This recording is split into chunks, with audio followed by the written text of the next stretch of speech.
All right, here we go. This is going to be fun. I'm coming to you from FEMA Region 3 over here. We're not locked down and in the concentration camps yet. Um, Welcome to the show. We're going to have some fun with this tonight. Uh, Today is Friday the 13th. Friday the 13th, 2020. The world is on fire. People are losing their minds. They're buying toilet paper. A friend, I looked in my phone today because a friend of mine that lives over in Lexington texted me on January 24th, and he said, what you think about this coronavirus? And I said something to the effect of, it's political theater, scare the hell out of everybody and get them freaked out. And I can honestly say I never saw this coming. I never saw the NCAA tournament getting shut down, NASCAR races getting postponed, NBA season, XFL, World of Outlaws, IndyCar, Formula One. The whole thing is bizarre. It's absolutely bizarre. And I get a lot of people are taking this thing really seriously. I just personally have not found the evidence yet. They're going to have to show it to us pretty soon because everybody's kids are home with them now for a couple of weeks. And I'd say by about Wednesday, if there's not a significant body count, people are going to be like, why are we staying home? Out of an abundance of caution.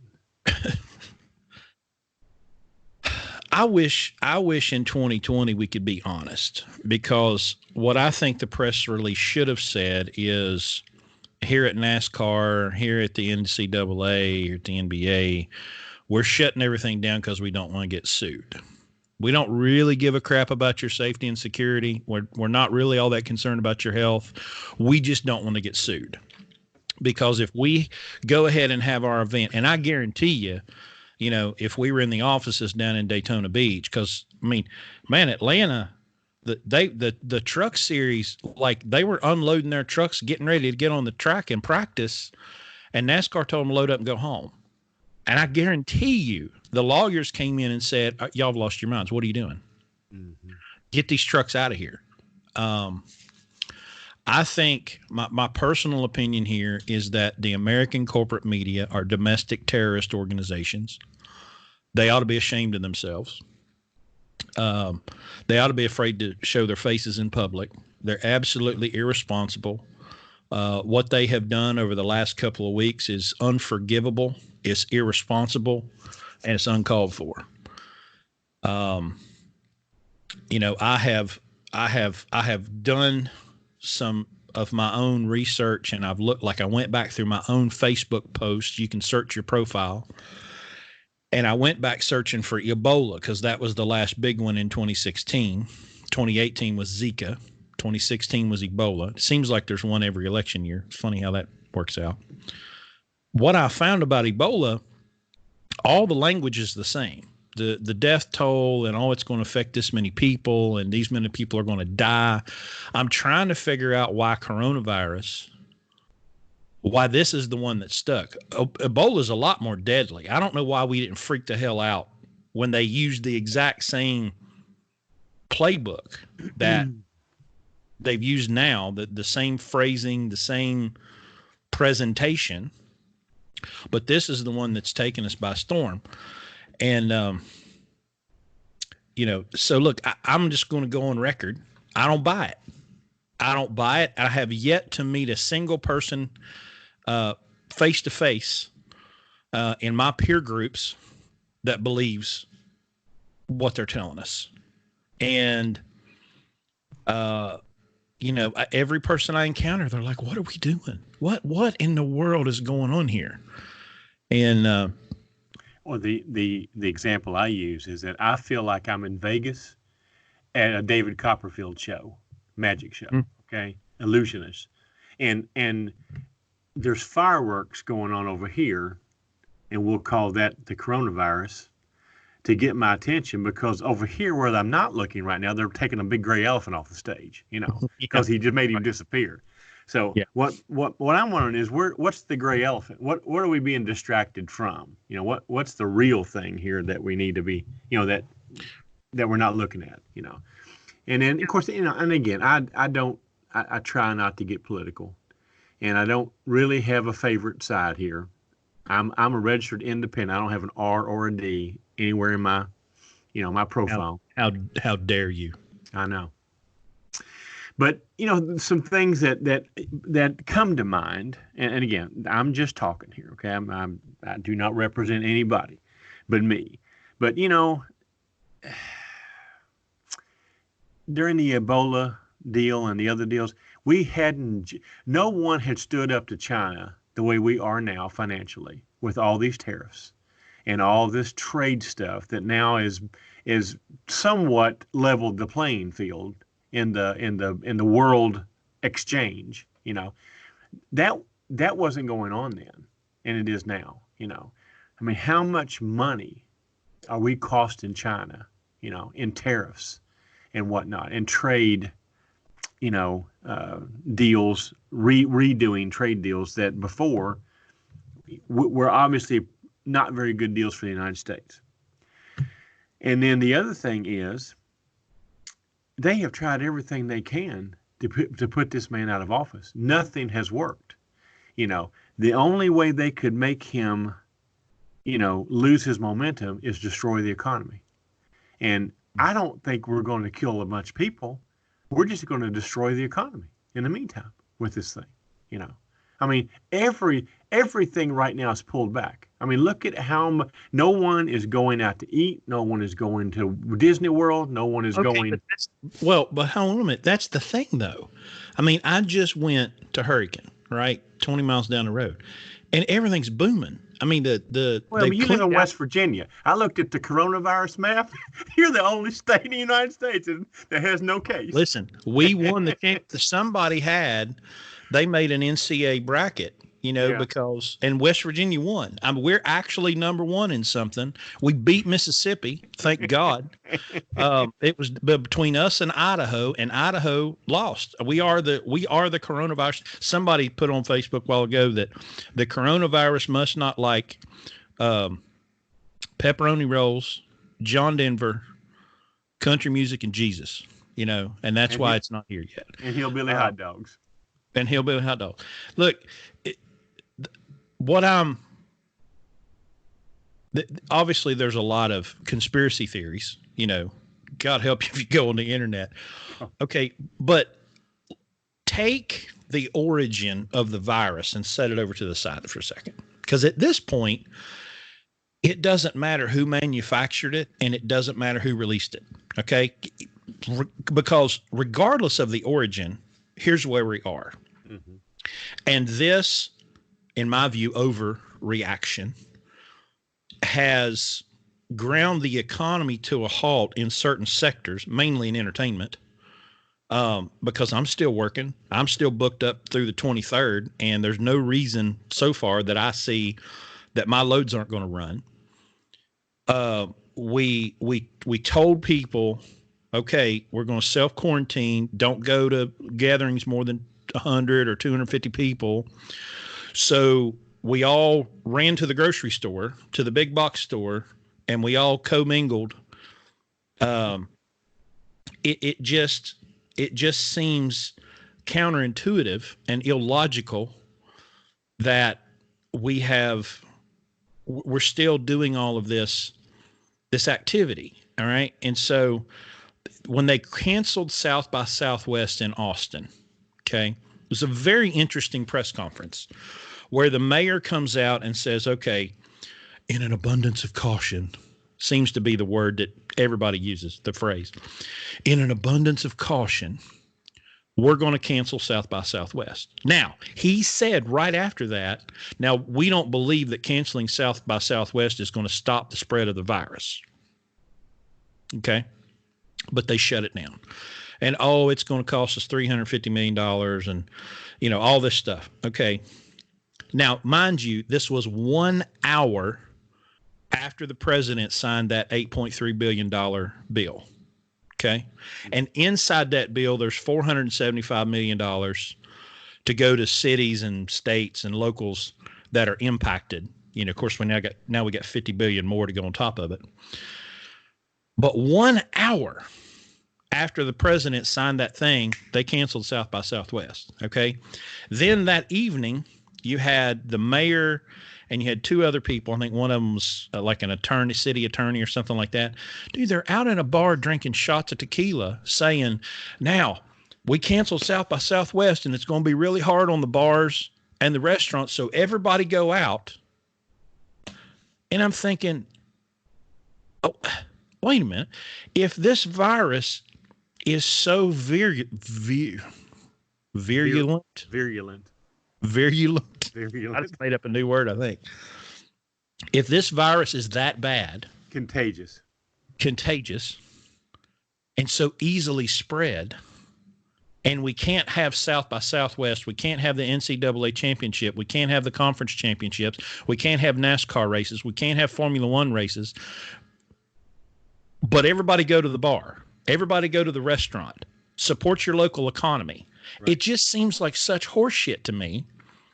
And to what you were saying about the political aspect of this, I've watched, because my Facebook feed is very diverse. I've got one of everybody, you know, and I've got this one guy that's just an Obama bot, you know, and it's like he's giddy that the economy is being destroyed because it makes Trump look bad. And I made this proclamation today on social media. I said, if this virus is as bad as they say it is, and you are using it to take shots at a political figure you don't like, then you are a piece of shit. Yeah, sure. If people are really going to die this way, and you're happy about it because it makes some politician that you don't like look bad, I hope you get the virus. You know, it's just disgusting to me. And it goes to that, I think you said that before we went on the air. It's this childish locker room teenager behavior by these grown adults. And it's disgusting. I have a really hard time looking at two industries on the planet right now, government and media. And on the one hand, you have an organization, the U.S. government, that by the most conservative estimates has killed 20 million people in the last 50 years. Conservative estimates. Some people say 50 million, but everybody pretty much agrees it's really close to 20 million people that the American government is responsible directly for killing. That has lied about every foreign intervention, has lied about everything. Okay. And then the media, their corrupt little brother, that also lies about everything. And they lie and they lie and they lie and they manipulate. But this time they're telling the truth. Man, guys, I'm sorry. I just can't. I can't take them seriously anymore. When you have lied and stolen and manipulate and murdered for 50 years. Oh, well, but these are the guys that are going to fix it. You know, and I'm sorry, I'm just not buying. I'm not, at least not to the point that I'm going to lock myself in the house, you know, and wrap the whole house in bubble wrap. And, you know, a friend of mine went to the doctor the other day and she said it looked like E.T., you know, a little quarantine room, you know. And of course, there's another thing, you know, I've got a close relative that's a nurse. I've got other friends that are nurses. One of our driver's wives is a nurse. And all these people are going, what are y'all doing? You know, they deal with this on a daily basis. And they're going, why are we losing our minds right now? We know what this is. This is a respiratory virus that has a 98% survival rate. Everything that they're looking at, they're not truck drivers, they're nurses. And they are not freaking out. And a lot of them are pissed off, frankly, because it's almost like they see this cheapening and discarding the deaths from the flu. 80,000 people, 2018 died from the flu. Well, I guess those people don't matter because we didn't shut shit down for them. You know, and it's just, there's an issue of This is not the only thing in this country that kills people. Okay. Mm-hmm. There's a whole lot of other things that kill a lot more people than this do, and we don't do anything about that. Matter of fact, the government subsidizes a lot of it. You know? Right. Yeah. So I mean, why this one? Yeah, why this one? You know, why? Yeah. You know, that's why I say I'm looking around. I'm trying to see what we're sneaking off in the auditorium that I'm not noticing. You know, I just don't know what it is, but it will make itself known eventually if we don't die in the meantime from the virus. But you know the other thing that I think, you know, and you look back at some of the, you know, the other recent woke situations, you know, that you know the Me Too, all these things where the in people look down their nose if you're not participating or you don't agree with the doctrine that they're trying to establish. Okay.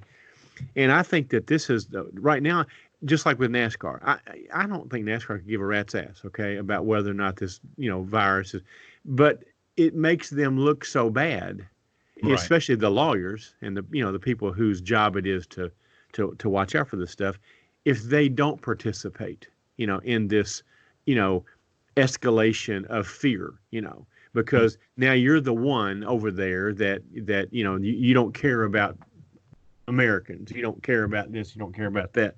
So unless you participate, unless you jump in and immerse yourself in this doctrine, then you're made out to be, you know, the renegade, you know, the lunatic. Mm-hmm. Sound familiar, huh? So in other words, if you don't do it like everybody else does, you're an outcast. Well, you know, listen, I've been an outcast about everything I've ever done, you know. So anyway, doesn't bother me. I'm not participating. I go to the store. I don't wipe the handle off with the little wet wipe, you know. I'm just, life is normal. Living Okay. on the edge. Yeah. I mean, I guess, you know, and I'm 67. Well, I'll be 67 in November. So I guess I'm supposed to be, you know, highly, highly vulnerable to this. I mean, if I get sick tomorrow and die, you'll know what it was. But you know, I feel pretty good. I don't, you know, I saw some dude on Facebook today say, if you're 60 or older, you ought to just go home. You know, that's what, because the assumption is if you're 60 or older, you're going to get sick with this thing. So, Right. I got news for you. There's a lot of 60-year-olds who whoop that guy's ass. Okay, I can tell you that right now. Okay. Yeah. So, well, let's roll this into trucking, because I think there are a lot of, well, number one, I mean, we got to start with, I have always been fascinated by this suspension of the hours of service regulations. That just isn't that convenient? Isn't that just convenient? Because safety is number one. Okay, you call any trucking company in the world, okay, and somewhere in their recorded message is going to be safety is something about safety. Okay, and of course and an abundance of caution. The FMCSA and all the other little alphabetical numbers, all these regulations we have are for what reason? Safety. You know, if we can save one life from a trucking accident, it's worth spending $1 billion for, okay, to save one life, because that's all about safety. Let a hurricane come. Let the government get, you know, looking bad because they can't take care of the citizens. And how fast does safety get thrown out the damn window? You know, right. Oh, don't get me started on FEMA. It just amazes me how quickly safety becomes number two.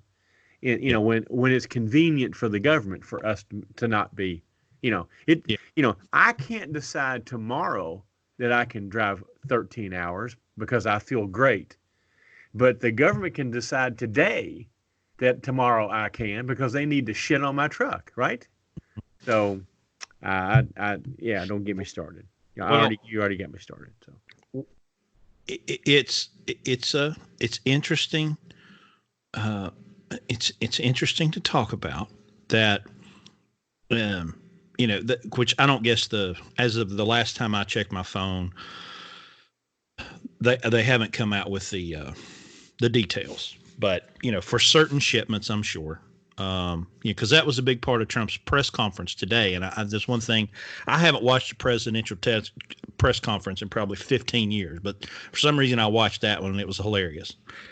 But I noticed he was talking about all this manufacturing of tests, and we're going to have testing stations at Walmart and Target and CVS and Walgreens, and everybody's going to get together and kumbaya.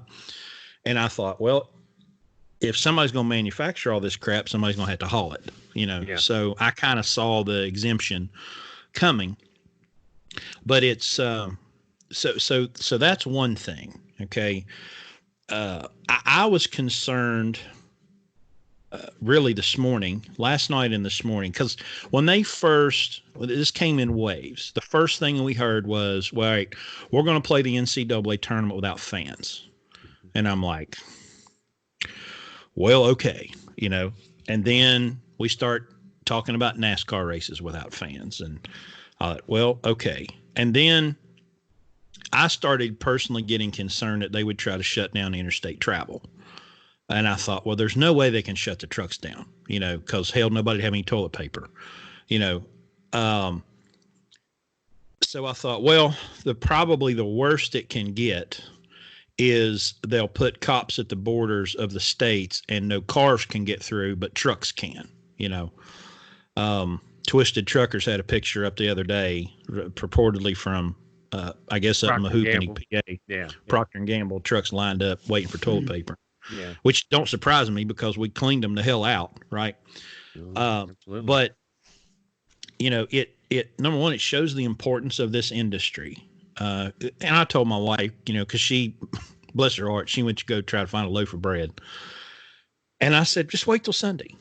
Walmart's got the trucks fired up and everybody will have their stuff restocked probably by Sunday. Cause it's not like we're shut down from weather. We don't have ice covered roads and all that kind of stuff. So they'll have the stores put back together probably by Sunday.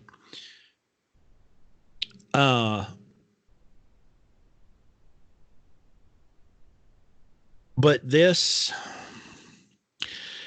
I think this provides an interesting opportunity and something we've never really talked much about on this show because it just wasn't relevant enough yet. And that's blockchain and cryptocurrency. This is the kind of event that could trigger some things to happen,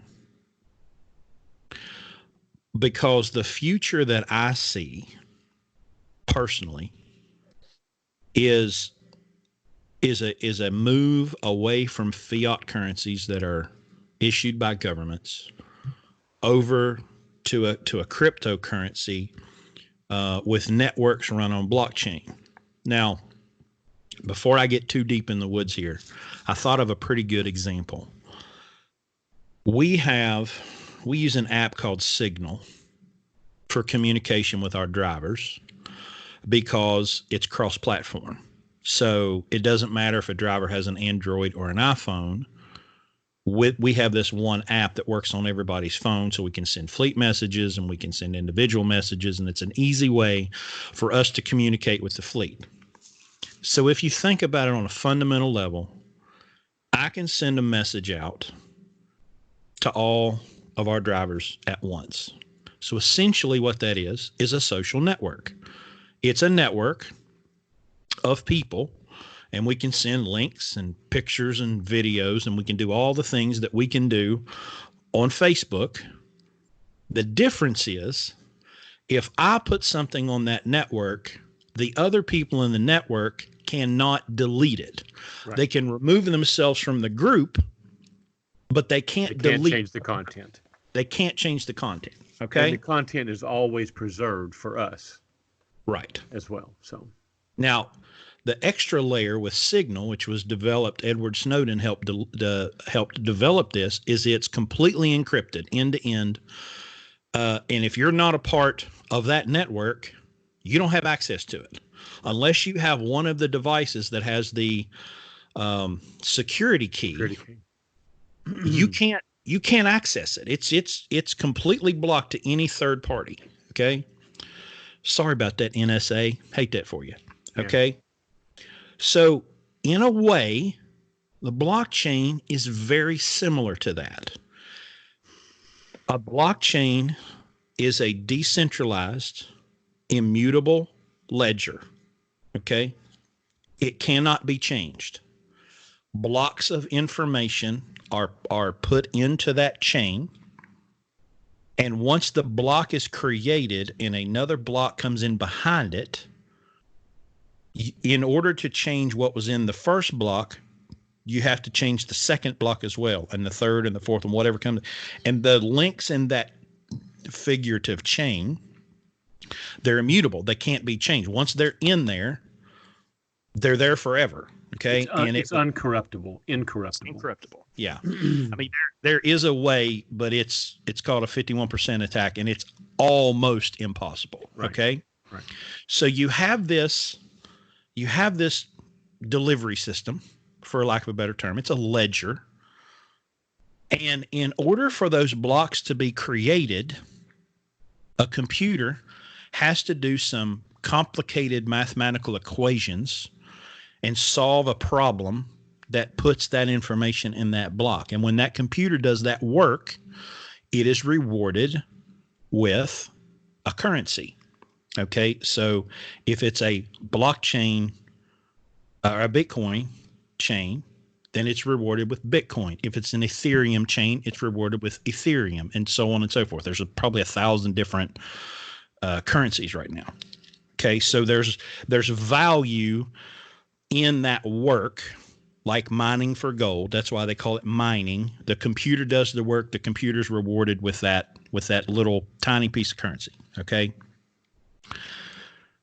So I will make the statement, and I'll say when, not if, when we move as a society, and I'm talking globally here, every man, woman, and child on earth, when we move to a currency that cannot be tracked, cannot be traced, cannot be manipulated, cannot be inflated, cannot be deflated, and when we make transactions on a decentralized, immutable, incorruptible network that's also encrypted with cryptography and cannot be viewed, and we buy and sell on those networks with that currency, the state as we know it is done. They're finished. They fund themselves right now by taking money from us by force. And they get it through all different ways, and they call it taxation, and they fund themselves. Okay.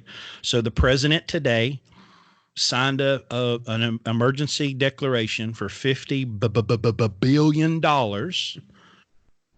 that they just created out of thin air. They just went to the Federal Reserve. They took money out of their right pocket, stuck it in their left pocket, and said, "Hey, aren't you glad we're here to help?"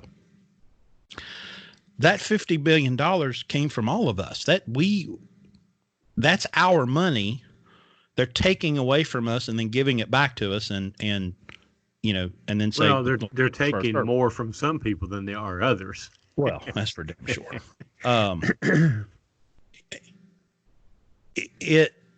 I believe that the trucking industry is going to be the proving grounds for blockchain. Okay, so take the crypto for a second, set it to the side. It chicken and egg, the blockchain comes first. Okay. What blockchain does, I'll drop a couple of videos that do a good job of explaining this in the show notes. Okay. But essentially what the blockchain does is create an opportunity for two people, for example, to have a measure of trust between one another, because you can create a smart contract. Okay. So here's one example of how it could be utilized in trucking. If we had the system developed, you could roll up to a shipper and you could take your phone and there's a QR code on the trailer and you scan it with your phone and the system knows what's in the trailer, where it's going, who you are. All right, now you're linked and the smart contract says, okay, he's got the load. Let's say it's refrigerated. Okay, the whole time you're going to be with it, the blockchain is going to be tracking your location, the temperature of your load, your speed. When you get to where you're going, you pull in to the receiver, your geofence tells them that you've delivered the load, you're paid, done. Right. That's the kind of capability that we could end up with. I'm saying all this in this current climate that there's a future, there's a possible future where a lot of this fear mongering and manipulation doesn't matter. I mean, they can scream until they fall over, until they just get blue in the face and pass out. But when they lose that connection and ability to have such a level of control,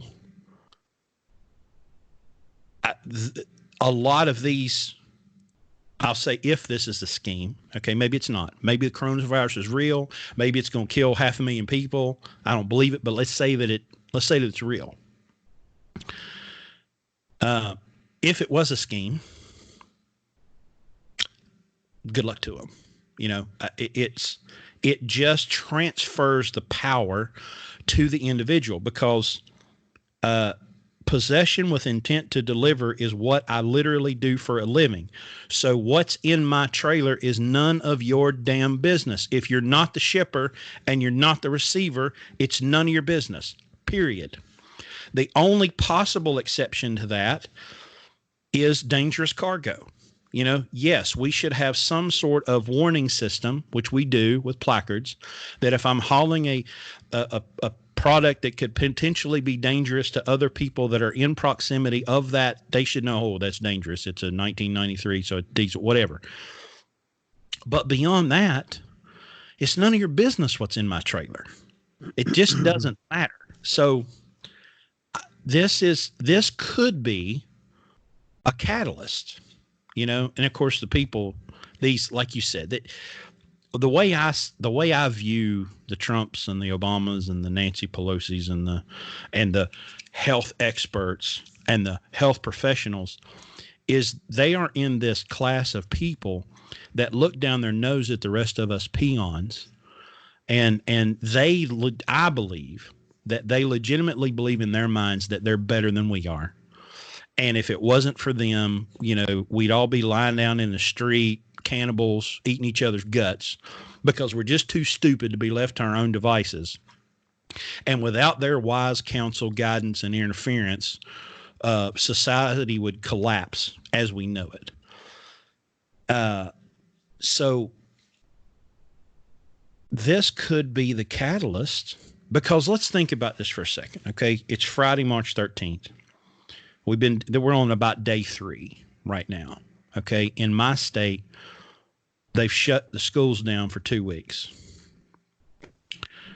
Y'all, I'm telling you, if there's not a pile of bodies by about Wednesday, people are going to be looking around going, okay, why are we still locked up in our homes? Why are our kids home from school? Why are we not playing basketball? Why are we not racing cars?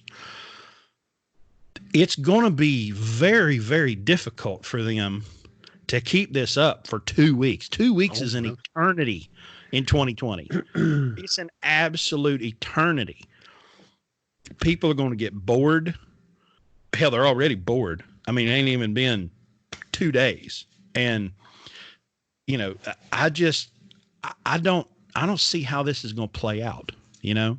But there's so many cool things that we can be talking about that aren't based in fear, because fear sells better than sex ever has or ever will, because horny is temporary and easily quenched. Fear is eternal. That shit's forever, you know. All right, bail me out of this. No, Say you're doing something. fine. Well, you're right. I think a lot of people are probably going to have trouble with the blockchain thing, but if you, like you say, you can put some supporting documentation out there. I know when you first started talking to me about it, a year ago, it took me a while to grasp it, but there again, I'm an old fart, from Kentucky. So, but the thing, everything that's happened that's been revolutionary, there was a catalyst that caused it, Mm. and you're right, this could very well be the catalyst, or at least start, people are so comfortable that it takes a huge kick in the ass to get people to start seeing things from a different point of view, and I think that this could very well do that, because I mean, if you look at our country right now, I mean, today, this weekend, our life is considerably different than it usually is. I mean, there's limited things that you can go out and do right now. You can't even take your kids and go to Disney World. You're frowned upon if you go in. If you're not even supposed to go to the mall. I mean, what most people put their kid. Well, I don't say most people. A lot of people's school for a lot of people is a safe place to keep their kids busy during the day, so they can go do something else or go to work. Right. What are those people going to do Monday morning when they got to take their kids to work with them, or stay home with them, or hire somebody to watch them, or homeschool them, or whatever they're going to do now? For the next 2 or 3. In Kentucky, school's out for 3 weeks. Okay, so. Yeah. And that doesn't mean it's not going to get extended. We have a college here. We have a college here that just closed up. Said Friday today, everybody out, gone. We're done. Come back in the fall. Okay, I'm serious. Okay, so what do those people do? I mean, it's a little small private school. They don't charge tuition, but you have to work to go there. It's called Berea College. You may have heard of it, Berea College. Mm-hmm. You have to work till they just said, "Hey, we're closing up today, Friday, today. See you in the fall." So what do those people do? The semester's not halfway over. Do they get credit for these classes? Do they have to go back and start all over again? What about the seniors? What are they going to do? I mean, this is just so bizarre. That I've been around for 66 years. I've never seen anything like this, Mm-hmm. Who knows how it's going to end up. I hope it ends up that it's all much ado about nothing, and we can sit there and laugh at everybody for overreacting. I hope that's how it works out.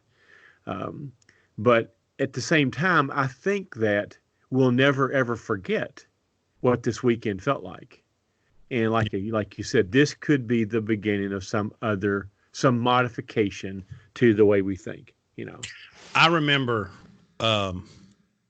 George Carlin, who was just brilliant, probably the most brilliant comedic mind ever. He said after 9/11, he said later, on that day, watching the TV, he pointed and said, "And our liberties just died," with that. And, as Rahm Emanuel, which was, I think, one of Obama's guys back in the day, his attorney general, said, never let a good crisis go to waste. Go to waste, yeah. And there will be liberties lost yeah. in this situation that we'll never get back, I made a post about that. I'm like, it's amazing how amused. I said it was because somebody was criticizing me for being amused by this. I said, what's amusing is to watch people sit by and willingly give up what few liberties they have left. Mm-hmm. Willingly give them up. No, not question anything, just conform. Because of fear. fear. And if I haven't called this the virus. I call it the panic pandemic. That's what the pandemic is. It's fear and panic. And if you, I listen to the No Agenda podcast, which I would recommend to anybody.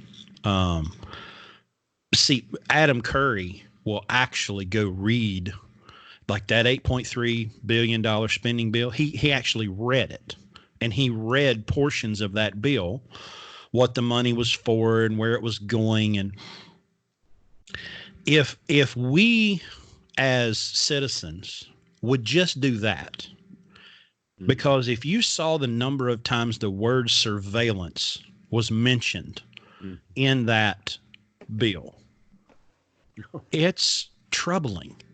I'm not going to say scary or terrifying. It's troubling. It should be troubling, the number of times they mention the word surveillance. And it's always mentioned in a very general, well, this money is earmarked for preparedness and surveillance. I'm like, surveillance of what? Of who? Okay, because Edward Snowden showed us what surveillance looks like, and if not for Edward Snowden, there's a whole lot of crap we wouldn't know anything about, right? So the language that they put in these things is both important, it's significant for us to understand what they're writing in these bills, because these bills are like terms of service on your phone. You just hit accept. You don't read it. Ain't nobody ever read any of that crap. Right. You just get it out of my way. I just want to use the app, so accept. Same thing with these bills. And of course we get lulled into our jersey. Oh, well, the red people passed that one. It's fine. The blue people passed that one. It's fine. No, it's not. I guarantee you what Tom Woods has the greatest line in history. And I don't know if it's his or he stole it, but he says there are two parties in Washington, D.C., the evil party and the stupid party. And occasionally they get together to do something that is both evil and stupid. This is called bipartisanship. Yeah, that's good. At the very least, we could read the bills. We sure as hell don't need to let Fox News and CNN tell us what they say. We should at least go read the bill. Now, most of us would rather watch paint dry or have our toenails ripped off than to read a piece of legislation. Now, maybe that's because we know we're going to see all the nefarious bullshit that they put in them, and that's going to terrify the crap out of us. Maybe that's it. But, I'm not saying that you have to become an anarchist or completely swear off any kind of use of the state or belief in the state, but at least we could be like a little skeptical, just a tiny bit. We could at least think about what these people are up to. That's my biggest problem with this whole thing, because you had, like, if you go to Twitter, and of course you have to watch, because if your Twitter is all right wing or your Twitter is all left wing, I try to follow a mix of people so I can see what both sides are up to. If you go look through, you can see who the true believers are. The people whose Lord and Savior is the government. They're true believers. They believe. And I guess I can kind of understand in a way, because I know there was a time in my life where I thought, well, they've probably got access to better information than I do. And that may have been true before the internet. Right. I kind of doubt it, but easy access, I should say that. But I know there was a time in my life that I believed, well, they have my best interest in mind. That one's question. That one's iffy. That's just nonsense. The state, and it doesn't matter if it's the Roman Empire It doesn't matter if it's colonial America or pre-Civil War or post-Civil War or post 9/11, or if it's Russia or China or India. The state's best interest is the state. They and that's the problem. Like, you know, I've been in trucking 22 years. You've been in it about a decade. And I learned really, really quick that if I see trucking expert in a headline, I instantly know that I have probably forgotten more about trucking than that expert can ever hope to learn. I experienced that inside my own industry. So when I see health expert or health professional, I feel the same way about them that I do about trucking experts and trucking professionals. Because generally what I have found is these people are professional experts. Their job is to be called upon to be on television and to grow their own profile and grow their own expertise and their own celebrity in a way. They're not necessarily there to help me as a driver. They're there to help the people that got them to where they are. In a lot of cases, that's probably either governments or corporations. You know, they generally are operating on the behalf of a government or a corporation. And I can promise you, in about 99.9% of cases, what's best for a corporation and best for the government is not best for me. I can testify to that. So I'm just really skeptical of, oh, well, the expert said. Okay, well, why are they an expert again? Okay, I want to read you something. Event 201. There'll be a link to this in the show notes. The Johns Hopkins Center for Health Security, in partnership with the World Economic Forum and the Bill and Melinda Gates Foundation, hosted Event 201, a high-level pandemic exercise on October 18th, 2019 in New York, New York. The exercise illustrated areas where public-private partnerships will be necessary during the response to a severe pandemic in order to diminish large-scale economic and societal consequences.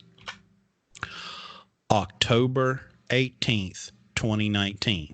Okay. Now, if you go to this website, you'll see there's videos. Okay. And in these videos, they did like these little theatrical reenactments of what the news would look like and what the news would be saying if there was a pandemic to break out. And they put together these boards of health professionals that would advise the government and public-private partnerships. Boy, that's the most terrifying phrase in the history of man. 6 months? 6 months before this happened? And they did an exercise? Now, what's funny, they have a statement on here.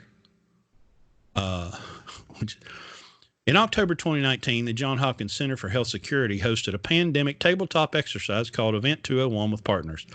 It was received questions about whether that pandemic exercise predicted the current novel coronavirus outbreak in China. To be clear, the Center for Health and Security Partners did not make a prediction during our tabletop exercise. For the scenario, we modeled a fictional coronavirus pandemic, but we explicitly stated that it was not a prediction. Instead, the exercise served to highlight preparedness and response challenges that would likely arise in a very severe pandemic. We are not now predicting that the nCoV 2019 outbreak will kill 65 million people. Although our tabletop exercise included a mock novel coronavirus, the inputs we use for modeling the potential impact of that fictional virus are not similar to nCoV 2019.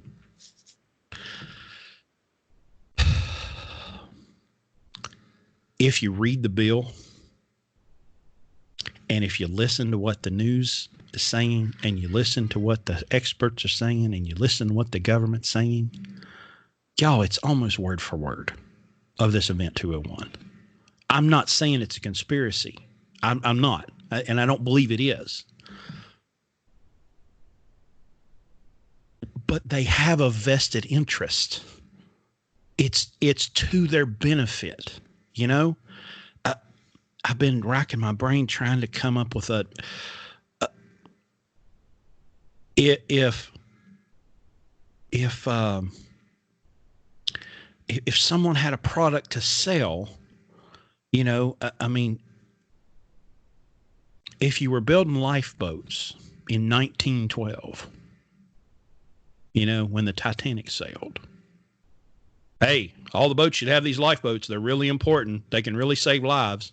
And the Titanic goes down and didn't have enough lifeboats. It's pretty easy for the lifeboat people to say, hey, here's the perfect reason why we should have lifeboats. You know, it's just troubling. It's troubling to me that a lot of these people in this preparedness market, they're right there waiting in the wings, and they roll out all this stuff. Well, hey, here's $58.3 billion. I'm sorry. It's too convenient. Well, you wouldn't be saying follow the money, would you? Is that what you'd be saying? Never heard that phrase before, have I? Follow the money. Money talks, you know. I think most of them, probably if not all of them, believe what they're doing, and they probably are doing important work. But I looked up this guy, Dr. Fauci. Okay, he's kind of been the guy making the rounds, and I found an archive of stuff of his going back to 2016. And pandemic, you know, HIV is pandemic, the explosive pandemic of Zika, the Ebola, that's pandemic. I'm having a hard time with how easily they're using that word, more so because it fits what they need to happen to justify the time and money that has been put into their cause. And yeah, because no one's going to profit from this. You know that, right? I mean, right. There's going to be no profit made out of this tragedy, right? Right. Yeah. I got some beachfront property in Arizona, you know. I'm just glad there's no expiration date on toilet paper. Yeah. I mean, listen. Because there's going to be a whole lot of that stuff that's going to go bad on people. Hey, America, everybody gather around here for a minute. I need to talk to y'all about your response to a crisis. Y'all didn't go buy food, water, guns, and ammunition. You went and bought toilet paper. Listen, everybody up, okay? Everybody gather around, because this is not... You bought toilet paper, truckloads of toilet paper. Why?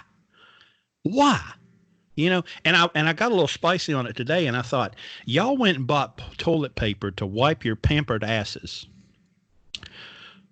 But, you know, all those third world people, you know, those immigrants and those people you look down your nose at, if the shit really hits the fan, you know who's going to survive? They will. Yeah. Because they have nothing to lose. They didn't hoard toilet paper. How 60% of the people on planet Earth right now don't have running water. Okay? 60%. Now, the poor globally live better now than ever before in all of human history, right? I mean, that's indisputable. But a friend of mine that's a pastor made this great point about if you go to the jungle and you want to influence people with your faith, he said, man, you can't use fear. It don't work. Because what do they have to lose? we're the ones that fear works on. Because I can lose my electric, I can lose my house, I can lose my internet. They don't have anything to start with. They literally don't have a pot to piss in. Right. You know? And it's just, I guess that's what disturbs me the most about this is our response to the idea that 500,000 people could die, which I think is crap, but that's what they're estimating, is that you went and you bought a truckload of toilet paper. That makes a very unfortunate statement about this society. That above all, you valued toilet paper. I'm sure there are social scientists somewhere that will study this, and I hope to God they can give us an answer. But it's the most baffling thing because, we got the joke, if you're in the Southeast, which West Virginia is pretty much considered Southeast, and they say snow, they say the word snow, and we clear out the milk and bread, Oh, yeah. Well, that at least I can eat milk and bread. I mean, at least that kind of makes sense. But toilet paper, I mean, how much toilet paper can you use? So that's why I say I sure hope it doesn't go bad. There'll be a whole lot of pissed off people. Yeah, that's just, and what's funny about it, there's something there. Again, social scientists, please dig into this issue, because nobody said, listen, everybody should run out and get toilet paper. Like that, nobody made that declaration. But somehow it became this thing that swept the country, and we just cleaned out all the toilet paper. Now, eventually, when they, like when they canceled school here, that's when everybody went and cleaned. They cleaned out the meat and the chicken and the water and the milk and all that stuff. But that's the one we'll be talking about in 50 years. Hey, y'all remember when everything shut down because of coronavirus and everybody went and cleaned out the toilet paper? I don't know, man. That just blows my mind. But so the trucks will keep rolling. I'm relatively confident. I don't think they're going to try to shut down interstate commerce, because they can't. Hell, we'd starve to death. Well, we're gonna play a crucial role in the recovery of this. I mean, when people get back to their senses, all this stuff. I mean, the only way that gets there is on a truck. Right. Bernie Sanders doesn't understand that yet. Because he wants to put the trucking industry out of business and build super rails. But somebody needs to ask him if they're going to put a spur to every Walmart. How's that going to happen? But anyway, good luck backing that train down the alley into a dock. Yeah, exactly. So I don't think. I mean, we might have the roads to ourselves. I mean, that wouldn't bother me.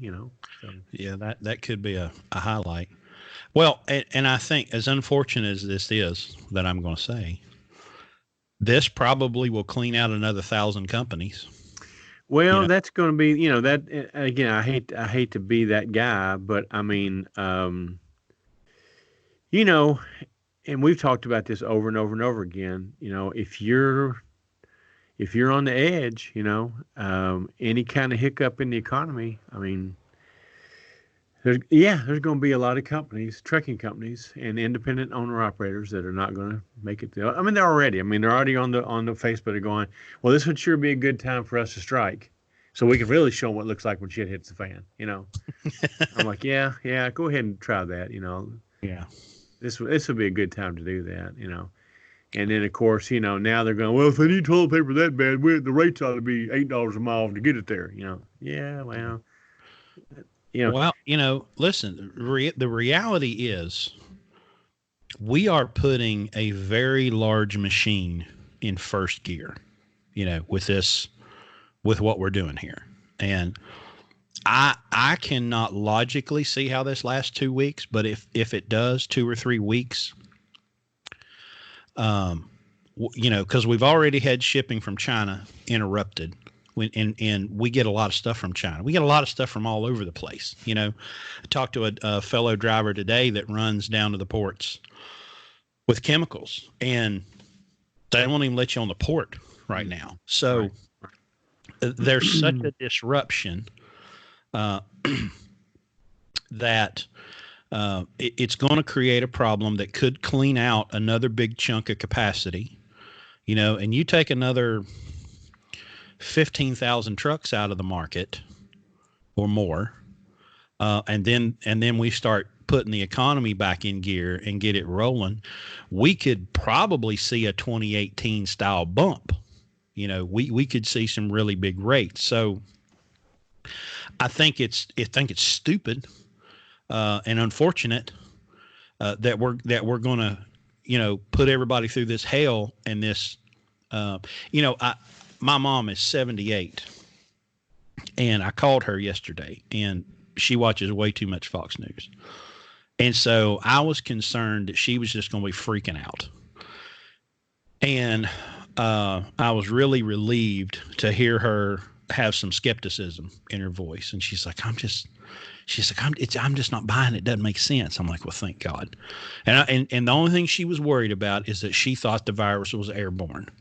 And I said, Mom, that's basic biology. All right. Viruses are not airborne. Okay. If somebody coughs in your face, it's technically kind of sort of airborne, but viruses they're not airborne. So that relieved her a lot. But there are people that are legitimately freaking out. They're literally experiencing anxiety right now. And if this turns out to be the overreaction that I think it is, these news companies ought to be out of business. It's unforgivable what they're doing. And there's a lot of these pundits, on both sides, Fox and CNN, right and left, that should be out of business. And hey, America, you guys have the power to put them out of business. Turn it off.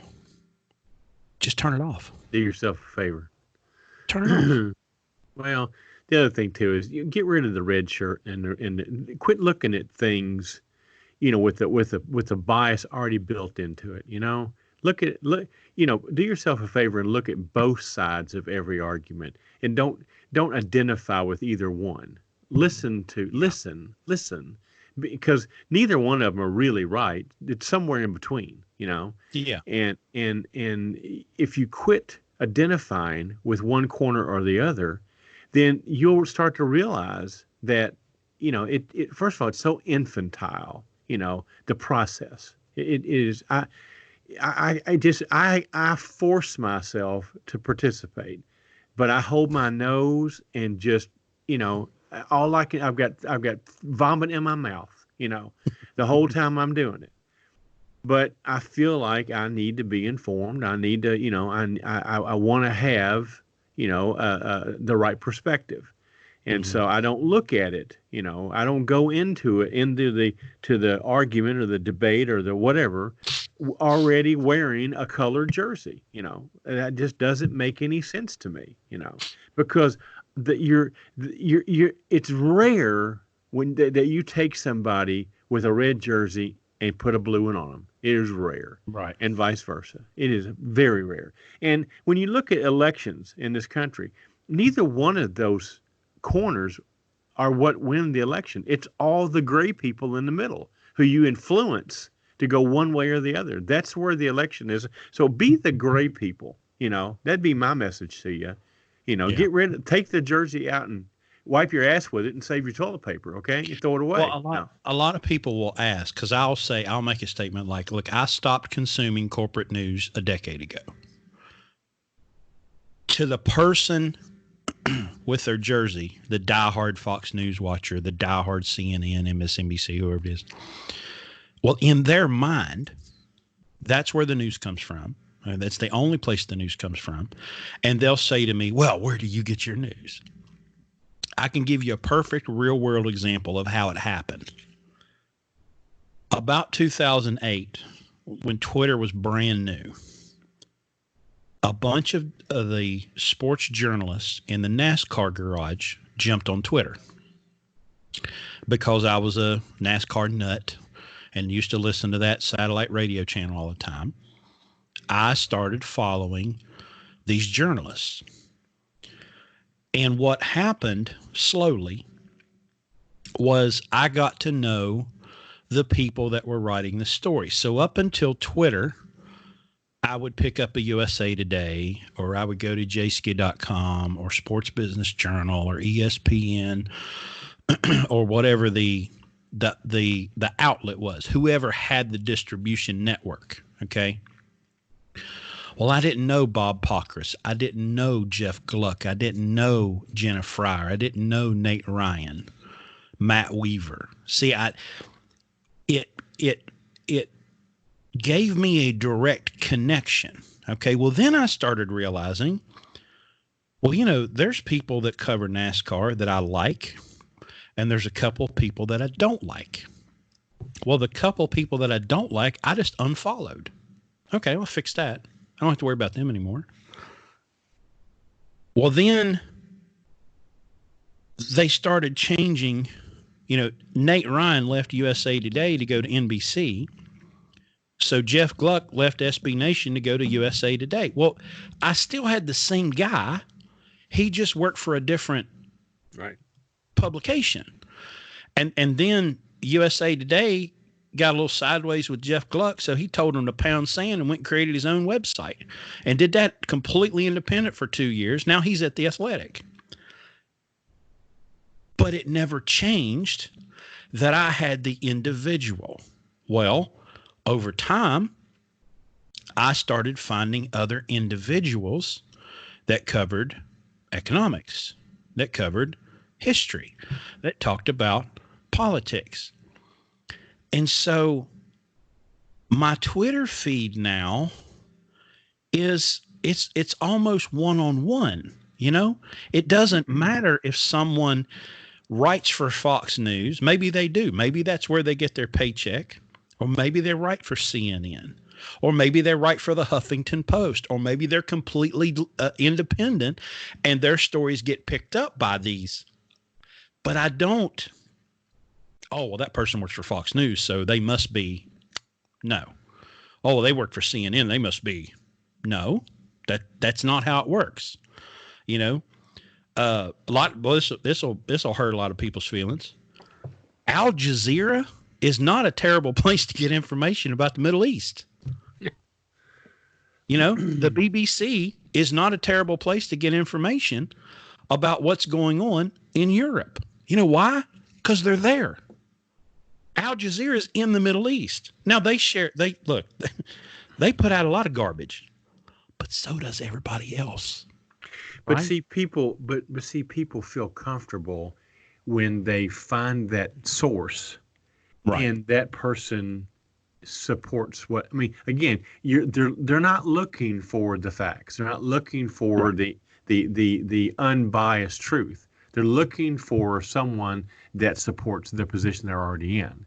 That's not learning. That's not learning. Okay, you know that's not educating yourself. That's just verifying yourself. You know, right. And that's the problem we have.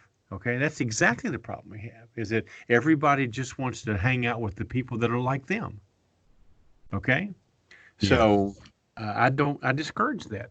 You know, you're here for a set amount of time. Okay.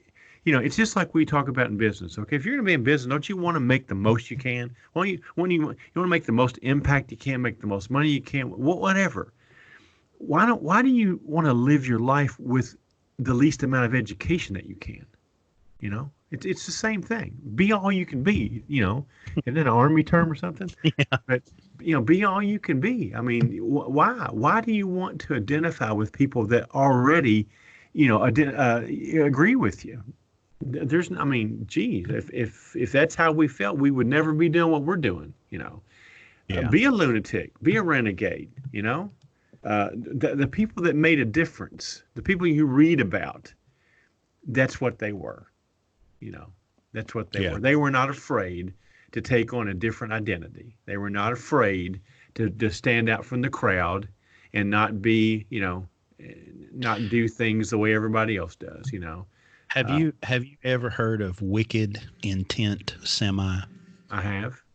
Okay. The guy that owns that truck, his name's Ira Forbes. I didn't know Got that. tattoos Yeah. got tattoos all over his face and got that crazy looking truck. Right. Well, I guess the other day he went to make a delivery at ShopRite, I think in Brooklyn or Queens. 'Cause I think he lives over on the island somewhere. Right. And so somebody sent an email. Don't send Ira Forbes back in here. He's got offensive stuff on his truck. Right.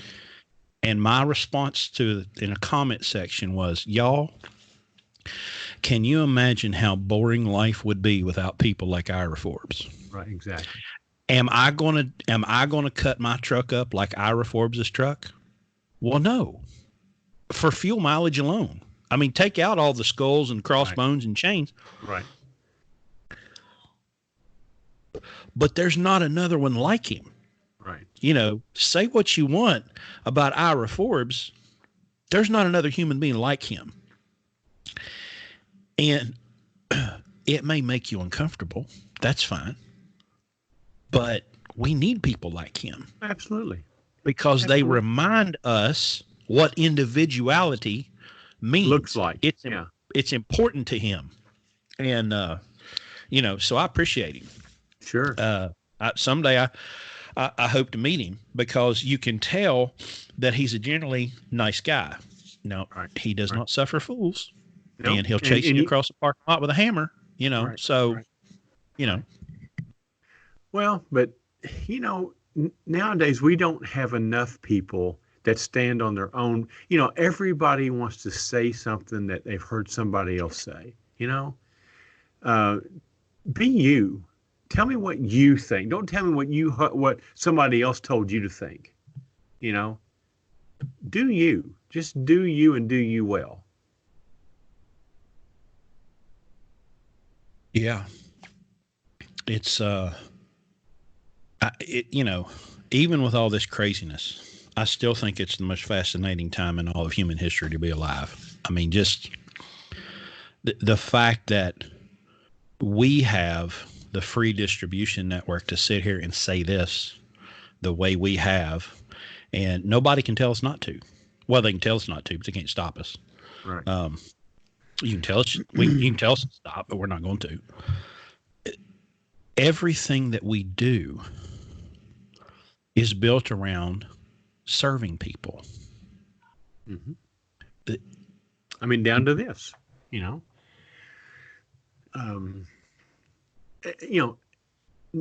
nobody thinks that we can do what we do, we give it away and nobody, and still nobody thinks we can do it. I don't, you can't, that wouldn't work, I had a guy today, I was eating at the truck stop. I was sitting at the liar's counter, and a guy across from me had a Landstar hat on, and he heard our conversation and probably heard me say something about cabs class. We're getting our drivers set up, and he goes, "Man, I don't know how them fleet guys do it. With the margins." And I said, "Well, we do it. We do it pretty easy." And I said, we kind of do this, and we get this minimum revenue, and the driver makes that much, and we make that much, and everything works out. Now, he had already stopped listening at that point, because he just wanted to say, "I don't get it, man," and he didn't give a damn if we actually did it or not. But we're doing something that people say can't be done, which reminds me of Jerry Lewis. And have you seen people are taking the snowman's rig and putting Charmin toilet paper on the side of it with the band at Trans Am? I have seen that, yes. We're going to do what they say can't be done. Eastbound and down. In what we're going to be able to illustrate and demonstrate is if this panic continues and if it craters the economy, guess who's still going to be here? Yeah. We are. It'll be a little uncomfortable for a while, but we'll still be here. Unfortunately, there's going to be a lot of people that won't. And even more unfortunate is they're not going to realize that it was the decisions that they made that led them to that failure. Yeah, no, the virus is not going to put 1,000 truck companies out of business. That's not what did it. Okay, right. What did it was they have they made decisions that left them vulnerable, and it's just like the 2018 guys. Everybody jumped in and thought, man, this is easy. Let's just do this. And then they found out that that's not the way business usually is. That was the perfect. And you may be right. There may be another perfect storm coming at the end of this thing, because we said that 2018 would never happen again in our lifetime, but I don't think anybody dreamed about this thing going on, all this shit. Yeah. So we may have another bump, like you say, when this thing does finally all settle down. And because we do have to restock these people aren't going. I wonder if they'll take all that toilet paper back after it's all said and done. Can you return toilet paper? Rodney Carrington used to have a joke about returns at Walmart, that you could take dirty baby diapers back. And they'd be like, man, this one's dirty. That's all right. We'll take it, Can you imagine coming in there the Monday morning after this thing's all over with, and you can't get in the parking lot? There's trucks outside they're having to load the toilet paper into because everybody's bringing it back. One of my customers, I went to use the restroom, and they had this big cardboard box where they buy it like bulk, and it's the individual single wrapped. Right. There was like 15 rolls. I walked out, and I'm like, man, y'all got $30,000 worth of toilet paper laying in there, Yeah, I thought about taking a picture. You know how they always put a lock on the toilet paper dispenser, like in a stall? I thought about taking a picture of a lock of that thing, and now I understand what this is for. Yeah. Somebody had a lot of foresight when they decided to do it this way. Yeah, because truckers are going to go into truck stops, spill all the toilet paper out of the truck stop. You know that, right? Yeah.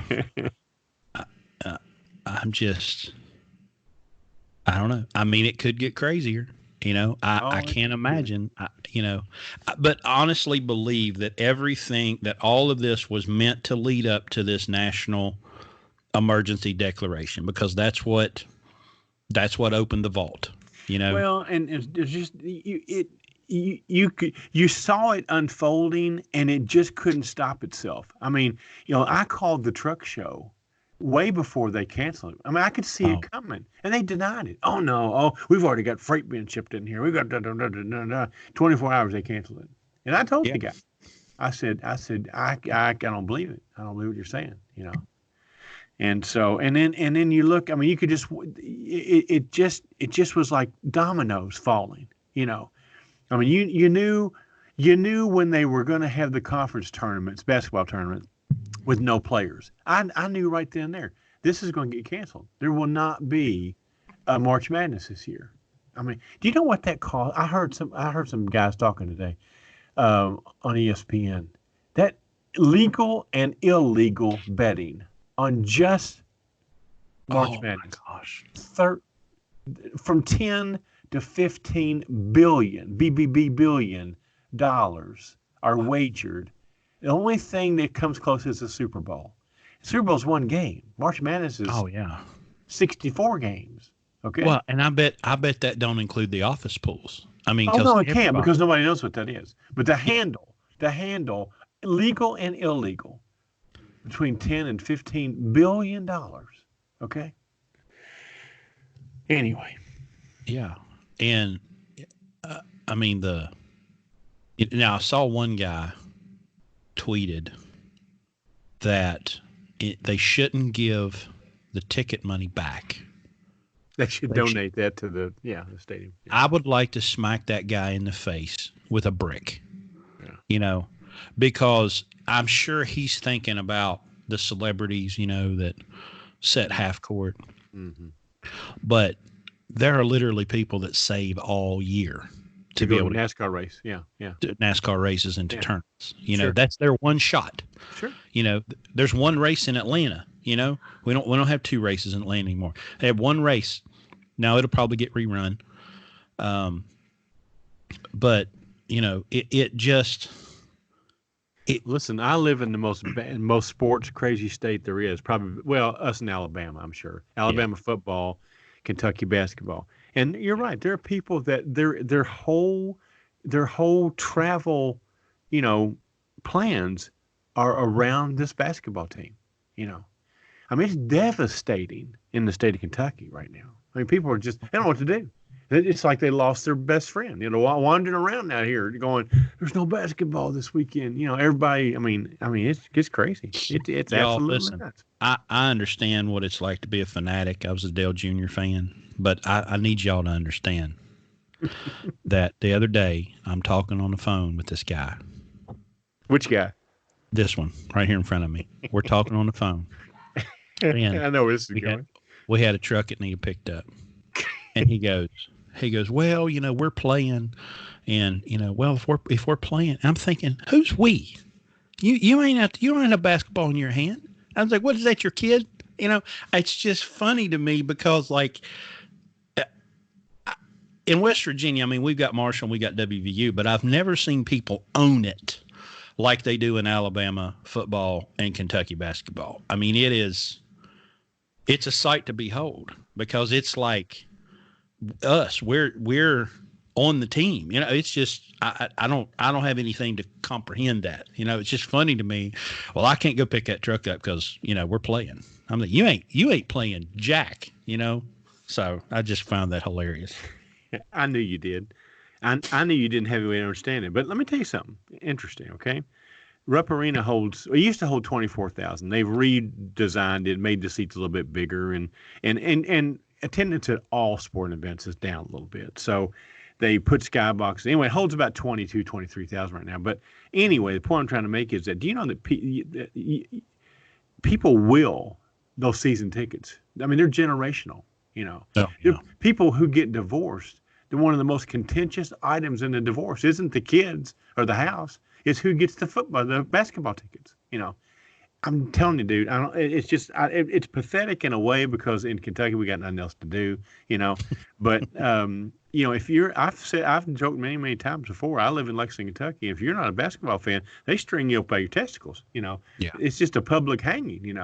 So I was born and raised here. I didn't know anything else but this. But I mean, when I travel, people don't understand. The only people that I go to Gulf Shores, Alabama every year during football season. Okay, I go first weekend in October. If y'all ever want to see me, I'll be in Gulf Shores, Alabama, the first weekend in October. I've been doing it for 25 years. Okay, so I run into Alabama because I always wear my Kentucky stuff when I'm out. We don't have much to talk about in football season. Okay, now we're getting a little bit better, but normally I wear it and everybody goes, "Oh, you guys, yeah, you're awesome," in basketball, Mm-hmm. And but the Alabama people, they understand. They're the only people that identify with what we deal with, right? Because they're just as bad. And the thing about football is that stadium holds like 100,000 people, So I mean, it's just a whole lot bigger stadium than you can do basketball, But anyway, we digress. I am a basketball. Look, I do not follow professional sports. I don't care what shape the ball is in. I think that's well, don't get me started. But I do follow college sports. Okay, I do and my most favorite sport of all is Little League baseball. The Little League World Series is my most favorite event every year. If I can catch it, I catch as many games as I can because those little guys. It's just pure. I'm sorry. Did they cancel that too? Didn't they? Well, it hasn't happened yet. It doesn't happen until like August. Oh. They are putting Little League baseball. They're going to delay the opening of the season. But you talk about a pure, content. I mean, athletes that do it for the love of the game because there's no money involved. Absolutely. And they're 13 years old. I mean, it's just they cry when they lose. They cheer the other team on. I mean, it's just a beautiful thing to be involved in. And one of the first places I went with my trainer driving a truck was right by Williamsport. We drove right by the facility where they play that tournament. And I'd never been there before. But anyway, we're getting off the subject here. But it's a beautiful event. If you and ESPN televises it. But if you want to watch something that will just tear your heart out, is watching these little kids play their hearts out.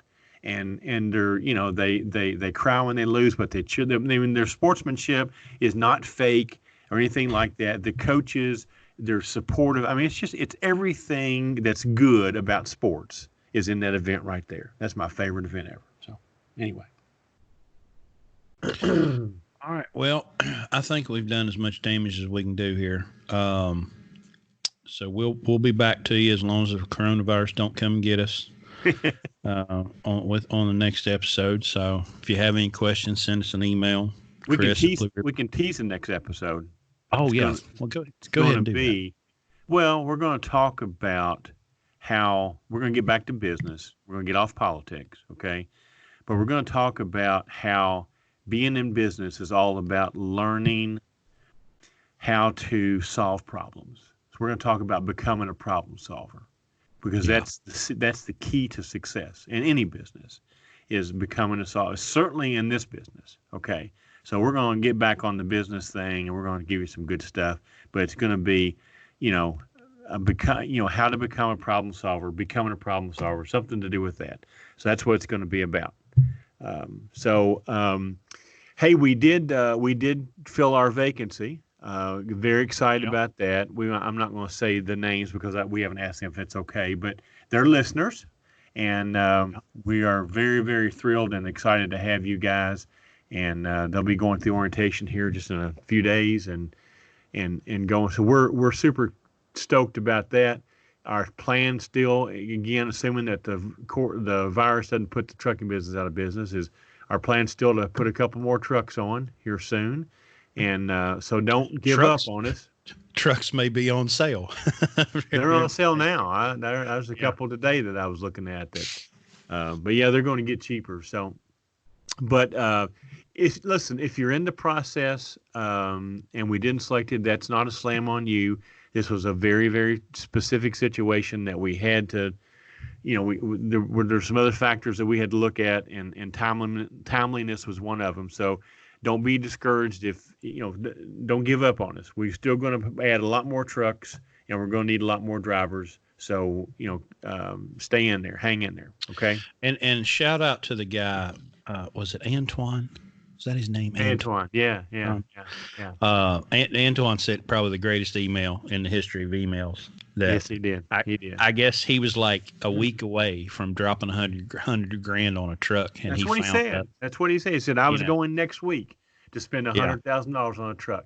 I won't read it verbatim, but his email. I'm trying to think how he titled it. It was unbelievable. It was OMG, life changing. Yeah. OMG, life changing. He literally, he was going to go spend $100,000 on a truck like next week.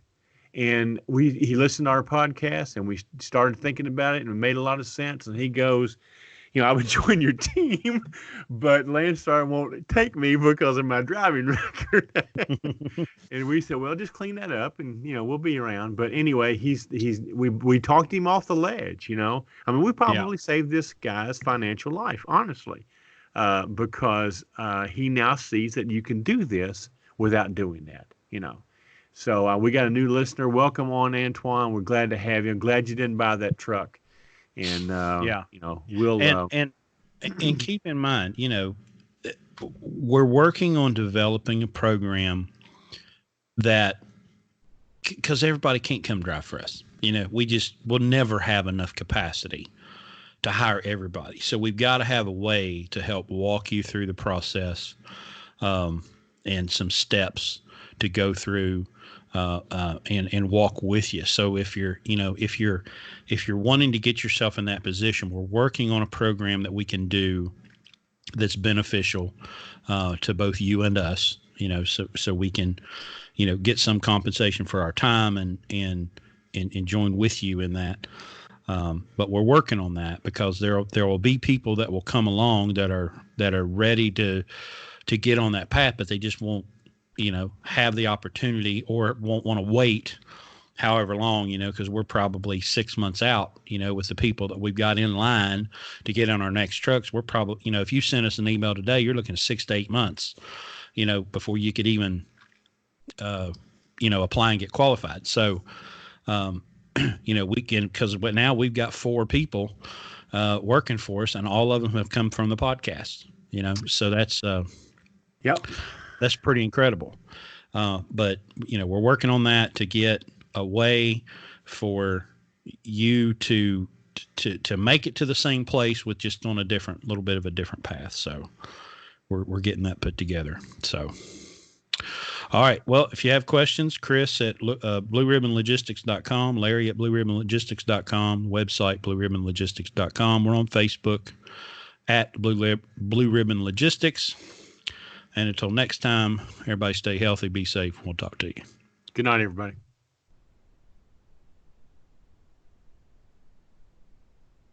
I'm glad you thought about Antoine there at the end. I'd forgotten about that. Hang on, man. I'm still trying to stop it. Okay.